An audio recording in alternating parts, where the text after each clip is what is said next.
Hi friends, welcome to daily life Tamil. இன்னைக்கு நம்ம market தான் பார்க்க போகிறோம்.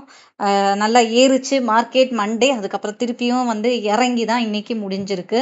ஸோ இப்போ இன்னும் இந்த போர் நிலவரமும் சரியா இல்லை. அவர் ட்ரம்ப் அப்படியே தள்ளி போட்டுட்டே இருக்காரு. என்ன நடக்குது, மார்க்கெட் ஏன் இறங்குது ஏறுது, அப்படியே தலை பிச்சுக்கிற மாதிரி போகுது. அருள்ராஜன் சார் கிட்ட கேட்கலாம். வணக்கம் சார். வணக்கம் சார். மார்க்கெட்ல இன்னைக்கு என்ன நடந்துகிட்டு இருக்கு சார்? நேத்து அப்படியே ஏறிச்சு, அப்புறம் மறுபடியும் பார்த்தீங்கன்னா இன்னைக்கு மறுபடியும் இறங்கிருச்சு. இப்போ என்னன்னா எல்லாருக்குமே என்னடா இது, போர் நின்னாலும் இறங்குது, ஏறினாலும் இறங்குது அப்படின்ற மாதிரி இருக்கு. என்ன நடக்குது சார்? பொதுவாகவே மார்க்கெட்டை பொறுத்த வரைக்கும் நிச்சயமற்ற தன்மை, அன்சர்டனிட்டி அப்படின்றது அதுக்கு ஒவ்வாத ஒரு விஷயம். ஸோ அந்த நிச்சயமற்ற தன்மை தான் இன்னமும் இருக்கிறத நம்ம பார்க்குறோம். ஸோ இந்த நிலைமையில ஓவராலா நம்ம பார்க்கும்போது மார்க்கெட் அப்படின்றது முக்கியமான ஒரு சப்போர்ட் லெவல் 24,000 அப்படின்றத உடைச்சி கொஞ்சம் கீழே இன்னைக்கு முடிஞ்சிருக்கிறத பார்க்குறோம். அது it is not a good sign பொதுவாக சொல்றதா இருந்தாக்கா. இப்போ என்னதான் நடக்குது அப்படின்னு நம்ம பார்க்கும்போது ஜியோ பொலிட்டிக்கல் சிச்சுவேஷன் அப்படின்றதான் இன்னமும் டாமினேட் பண்ணக்கூடிய ஒரு விஷயமா இருக்கு. அந்த சீஸ்ஃபயர், அதாவது ஃப்ரஜைல் சீஸ்ஃபயர் சொல்றாங்க. ஃப்ரஜைல்னா எப்போ வேணா அது உடஞ்சி போயிடலாம், தாக்கு பிடிக்க முடியாது அப்படின்ற மாதிரியான ஒரு சீஸ்ஃபயர் தான் இப்போ இருக்கு. அதுவும் ட்ரம்ப் அவரை நாங்கள் இன்டெஃபினட்டா அதை சீஸ்ஃபயர் எக்ஸ்டெண்ட் பண்ணியிருக்கோம்னு அவர் சொல்லக்கூடியது அப்படின்றது எப்பயுமே அவர் இன்னைக்கு ஒன்று சொல்வார், நாளைக்கு ஒன்று சொல்வார் அப்படின்னு தான் மார்க்கெட் பார்க்குது. அதனால இப்ப இருக்கக்கூடிய ஒரு சூழல்ல மார்க்கெட்ல குறிப்பா அப்படின்னு சொல்லும்போது கண் எதுல இருக்குது, குரூட் ஆயில் பிரைஸ்ல மெயினா இருக்கிறது நம்ம பார்க்கணும். கிட்டத்தட்ட குரூட் ஆயில் பிரைஸ் அப்படின்றது பிரண்ட் குரூடை பொறுத்த வரைக்கும் $111 பெர் பேரல் அப்படின்ற ஒரு இடத்துல இப்ப இருக்கிறது நம்ம பார்க்குறோம். அதே மாதிரி WTI குரூடும் $100 மேல க்ளோஸ் ஆயிட்டு இருக்கு, ட்ரேட் ஆயிட்டு இருக்கு. இப்போ இது ரெண்டுமே இந்தியாவுக்கு ஒரு நல்ல செய்தி இல்லை அப்படின்னு தான் நம்ம பொதுவாக சொல்லணும். ஏன்னா நம்மளை பொறுத்த வரைக்கும் பெரும்பாலும் நம்ம கச்சா எண்ணெய் இறக்குமதி செய்கிறோம். இப்போ அதிக விலை கொடுத்து இறக்குமதி செய்ய வேண்டிய ஒரு சூழல் இருக்கிறதுனால இந்த அதிக விலை அப்படின்றது இன்ஃப்ளேஷன் அப்படின்னு சொல்லக்கூடிய வகையில நமக்கு ஒரு பெரும் பாதிப்பை ஏற்படுத்துவதற்கான வாய்ப்பும் சைமல்டேனியஸா இருக்கிறத நம்ம பார்க்குறோம். ஸோ அதனால வரக்கூடிய நாட்கள்ல, வரக்கூடிய மாதங்கள்ல அந்த பணவீக்க எண் அப்படின்றது ஒட்டுமொத்த வளர்ச்சியை ஓரளவுக்கு பாதிப்பதற்கான வாய்ப்பு இருக்குதோ அப்படின்ற மாதிரியான ஒரு எண்ண ஓட்டமும் சந்தையில ஓடிட்டு இருக்கிறத நம்ம பார்க்கிறோம். அதே சமயம் எஃப்ஐஎஸ் சொல்லக்கூடிய ஃபாரின் இன்ஸ்டிடியூஷன் இன்வெஸ்டர்ஸ், அவங்க இந்தியாவை பொறுத்த வரைக்கும் தொடர்ந்து விற்பவர்களாக தான் இருக்கிறாங்க அப்படின்றத நம்ம பார்க்கிறோம். அவர்கள் விற்பனையை முடுக்கி விட்டு கொண்டே இருப்பது என்பதும் சந்தைக்கு ஒரு வீக்னஸ் கொடுத்துக்கிட்டு தான் இருக்குது. ஏறக்குறைய பாத்தீங்கன்னா இது வரைக்குமே அவங்க 1,75,000 கோடி இந்த வருஷம் அப்படின்னு பாத்தீங்கன்னா அவங்க விற்பனையை முடுக்கி விட்டுருக்காங்கன்றது நமக்கு ஒரு நெகட்டிவான ஒரு செய்தியா நம்ம பார்க்கிறோம். அது கிட்டத்தட்ட $20 பில்லியன் மேலாக அவங்க அந்த விற்பனையை முடுக்கி விட்டுருக்காங்க. குறிப்பா ஏப்ரல் மாசம் மட்டும் அப்படின்னு பாத்தீங்கன்னா 40,000-44,000 கோடி என்ற அளவுக்கு அவங்க விற்பனையை முடுக்கி விட்டுருக்காங்க. ஸோ இது நம்மளுடைய சந்தைக்கு ஒரு நெகட்டிவான ஒரு விஷயமா நம்ம பார்க்கிறோம். ஓவராலா காலையில மார்க்கெட் ஓப்பன் ஆகிறதுக்கு முன்னாடி யூஎஸ் மார்க்கெட் ஓரளவுக்கு ஏற்றத்துடன் தான் முடிஞ்சிருந்தது. டவ் ஜோன்ஸ் ஆகட்டும், S&P 500, நாஸ்டாக் மூணுமே ஒரு மார்ஜினலி 0.1 to 0.2% முடிஞ்சது.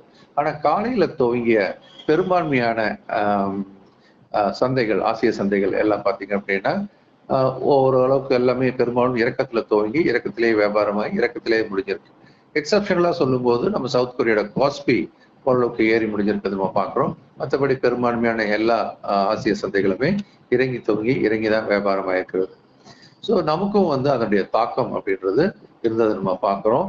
அதன் பிறகு துவங்கி வியாபாரமான ஐரோப்பிய சந்தைகளும் கொஞ்சம் வீக்னஸோட தான் ஆரம்பிச்சு வியாபாரம் ஆயிட்டு இருக்கு. மதியானம் துவங்கிய சந்தை இங்கிலாந்தோட ஃபுட்ஸி மட்டும் ஓரளவுக்கு பெரிய மாற்றம் இல்லாமல் இருந்தாலும் கூட பிரான்ஸோட டாக்கும் ஜெர்மனோட டாக்ஸ் ரெண்டுமே ஓரளவுக்கு இறங்கிதான் முடிஞ்சு இப்போ வியாபாரம் ஆயிட்டு இருக்கிறத பார்க்குறோம். ஸோ இந்த ஒரு நிலைமையில நம்மளை பொறுத்த வரைக்கும் இன்னும் கிஃப்ட் சிட்டியும் கிஃப்ட் நிஃப்டி அப்படின்னும் இன்னும் வீக்காக தான் வியாபாரம் ஆயிட்டு இருக்கிறத நம்ம பார்க்குறோம்.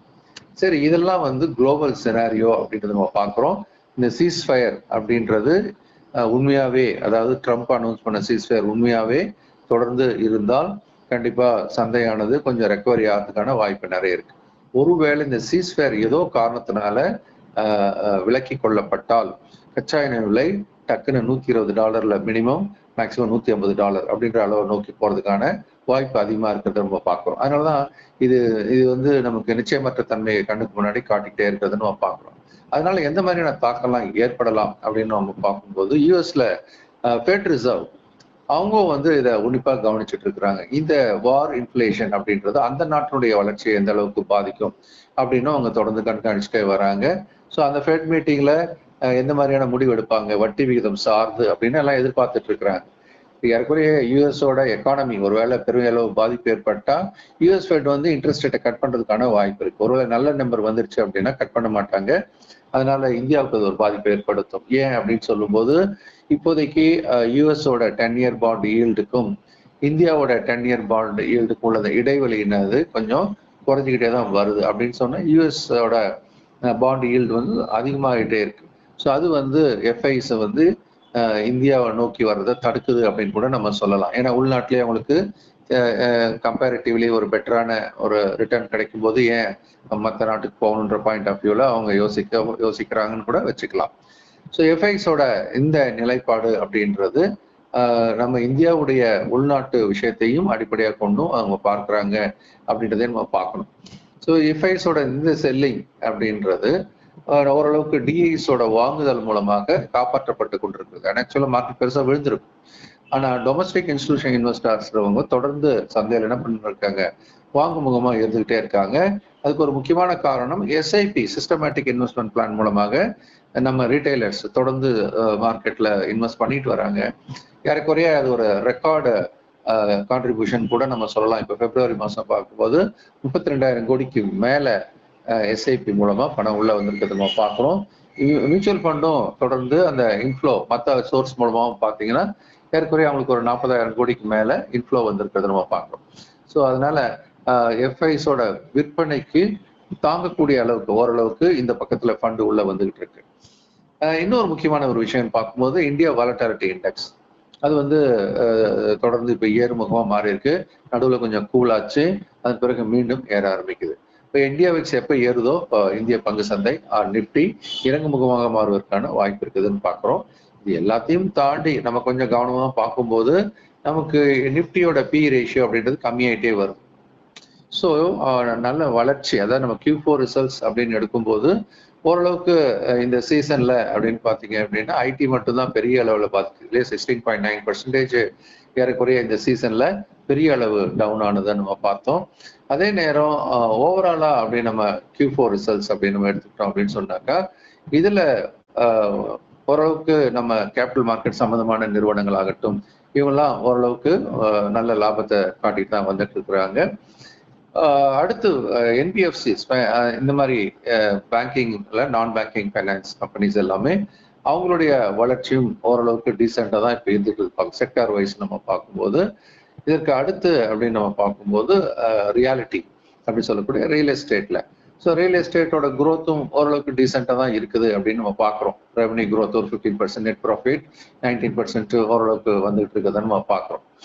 ஸோ இப்போ ஓவராலா பேங்கிங் செக்டர்லையும் பார்த்தீங்க அப்படின்னு சொன்னா ஏறக்குறைய ஒரு 11 கம்பெனி அப்படின்னு முக்கியமான கம்பெனிஸ் வெளியிட்டு இருந்தாங்க.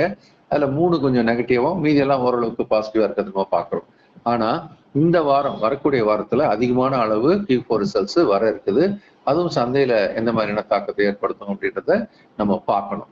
ஓவராலா ஐடி வந்து இன்னமும் வீக்கா தான் இருக்கிறது நம்ம பார்க்குறோம். ஆனா ரிலையன்ஸ் இண்டஸ்ட்ரீஸ் மாதிரியான ஹெவி வெயிட்ஸ் ஓரளவுக்கு நல்ல லாபத்தை காட்டியிருக்கிறதுனால பங்கு சந்தையில அது ஒரு வலிமை காட்டியிருக்கிறத பார்க்குறோம். பட் கொஞ்சம் ப்ராஃபிட் அப்படின்றது கொஞ்சம் குறைஞ்சிருந்தாலும் கூட ஓவராலா குரோத் பாயிண்ட் ஆஃப் வியூல ரிலையன்ஸோட ரெவன்யூ வந்து ஒரு 12.9% அப்படின்னு கூடியிருக்கு 3.25 lakhs. ப்ராஃபிட் கொஞ்சம் குறைஞ்சிருக்கிறது என்னமோ உண்மைதான். ஹையர் டாக்ஸேஷன் அந்த மாதிரி காஸ்ட் இதெல்லாம் வந்து எல்லாம் ஒன் டைம் காஸ்ட் அந்த மாதிரி தான் இந்த இடத்துல போகும். அதனால ஓவராலா இது ஒரு நல்ல ரிசல்ட்டை தான் கொடுத்துருக்குது அப்படின்றத நம்ம பார்க்குறோம். ஸோ ஓவரால் சினாரியோ அப்படின்னு நம்ம எடுத்துக்கிட்டு பார்க்கும்போது நிஃப்டி வந்து இப்போ 24,000 தாண்டி கீழே முடிஞ்சிருக்கிற ஒரு நிலைமையில 23,850 அப்படின்றது முக்கியமான ஒரு ஆதரவு நிலை. 23,380 உடைக்கப்பட்டால் அடுத்து கணிசமான அளவு 400-500 புள்ளிகள் கூட இறங்குவதற்கான வாய்ப்பு இருக்கு. அதுல இருந்து என்ன ஆயிடும், சந்தை கொஞ்சம் வீக் ஆயிடும் அப்படின்றத நம்ம நினைவு வச்சுக்கணும். ஸ்ட்ராங்கா இருக்கணும்னா சந்தை என்ன பண்ணணும், இப்ப 24,250 24,300 இந்த எல்லைக்கு மேலேயே க்ளோஸ் ஆச்சு அப்படின்னு சொன்னா மார்க்கெட் வந்து மீண்டும் ரெக்கவரியா இருக்கான வாய்ப்பு இருக்கிறதா பாக்குறோம். நீண்ட கால முதலீட்டாளர்கள் கவலைப்பட வேண்டியதில்லை. இந்த இறக்கங்கள் எல்லாமே நீண்ட கால முதலீட்டுக்கு பகுதி பகுதியாக வாங்குவதற்கு வாய்ப்பாக பார்க்கணும். ஆனால் குறுகிய கால முதலீட்டாளர்கள் ஒவ்வொரு ஏற்றத்தில் லாபத்தை எடுக்க வேண்டும். Okay sir. ஸோ மார்க்கெட்ல என்ன நடந்துட்டு இருக்கு அப்படின்றத சார் சொல்லிட்டாரு. சார் நம்மளோட அடுத்த கிளாஸஸ் பத்தியும் சொல்லுங்க சார். ஆமா. ஸோ அடுத்தடுத்த பயிற்சி வகுப்புகள் அப்படின்னு நம்ம பார்க்கும்போது பேசிக்ஸ் பயிற்சி வகுப்பை மீண்டும் நம்ம ஒரு வாரம் கழிச்சு லான்ச் பண்றோம். பேசிக்ஸ் பயிற்சி வகுப்புன்னு சொல்லும்போது பங்கு சந்தைக்கு உள்ள வரவங்க எல்லாருமே கண்டிப்பா அடிப்படையான விஷயங்களை தெரிஞ்சுக்கிட்டு அடுத்த ஸ்டெப்புக்கு போகணும். அதனாலதான் இது வந்து ஒரு ஷார்ட் ப்ரோக்ராமா ஒரு சண்டேல 9:30 மணில இருந்து 1:30 மணிக்குள்ள வைக்கிறோம். பங்கு சந்தைக்குள்ள யார் வராங்களோ எல்லாருமே இந்த பேசிக் வகுப்பு மூலமா படிச்சுட்டு அதன் பிறகு சரியான திசையில பயணிக்கிறதுன்றது நல்லது. இதற்கு அடுத்து அப்படின்னு நம்ம பார்க்கும்போது அதுக்கு அடுத்தடுத்த வாரங்கள் கழிச்சு ஸ்டாக் மார்க்கெட் ஃபார் லிவிங் அப்படின்னு சொல்லக்கூடிய SFL ப்ரோக்ராமும் இந்த லைனப்ல இருக்குது. இது இன்ஸ்டிடியூஷன்ஸ் எப்போ வாங்குறாங்க விற்கிறாங்கன்றத தெரிஞ்சு வியாபாரம் பண்ணக்கூடிய ஒரு சிறப்பான ஒரு ஸ்கில். இந்த ஸ்கில்லை நீங்க கத்துக்கிட்டீங்கன்னா அதை ஹண்டர் மெத்தட்னு வச்சிருப்பாங்க. ஸோ எப்போ இறங்கி வேட்டையாடணும் அப்படின்ற மாதிரி ஸோ நமக்கான வாய்ப்பு காத்திருந்து அப்போ நம்ம உள்ள என்ட்ரி கொடுக்கணும், எக்ஸிட் பண்ணணுன்றதான். ஸோ இந்த பயிற்சி வகுப்புன்றது இப்போ எல்லாருக்கும் ஏதுவாக வீக்கெண்ட்ல பிளான் பண்ணியிருக்கிறோம். சாட்டர்டே சண்டேல 6:30 to 9:30. சாட்டர்டே சண்டேன்றது ஆரம்பிச்சு 4 வாரங்கள் 8 டேஸ் அப்படின்றத நீங்க கணக்கில் வச்சுக்கலாம். ஸோ இந்த 2 பயிற்சி வகுப்புகளும் அடுத்தடுத்து வரக்கூடிய வாரங்கள்ல வர இருக்கு. ஸோ இந்த கிளாஸஸ்ல நீங்களும் ஜாயின் பண்ணோம் அப்படின்னு நினச்சிங்கன்னா ஸ்க்ரீனில் இருக்க நம்பருக்கு இமிடியேட்டாக கால் பண்ணுங்க. இல்லைன்னா வாட்ஸ்அப் பண்ணால் கூட டீட்டெயில்ஸ் அனுப்புவாங்க. மார்க்கெட் இருக்க இந்த சுச்சுவேஷன்ஸில் அவசரப்பட்டு பணத்தை போட்டு இழக்காதீங்க. எப்பவும் தெரிஞ்சுக்கிட்டு கற்றுக்கிட்டு நீங்கள் வந்து முதலீடு பண்ணுங்க அப்படின்றதான் நாங்கள் சொல்லுவோம். அதுக்காக தான் இந்த கிளாஸ் உங்களோட நாலேஜ்க்கு ஏற்ற மாதிரி நிறைய கிளாஸஸே இருக்குது. ஸோ அது எது வேணுமோ நீங்கள் பார்த்து சூஸ் பண்ணி எடுத்துக்கலாம். Thank you sir. நன்றி, வணக்கம். ஓகே ஃப்ரெண்ட்ஸ், மறுபடியும் அடுத்த வீடியோவில் பார்க்கலாம்.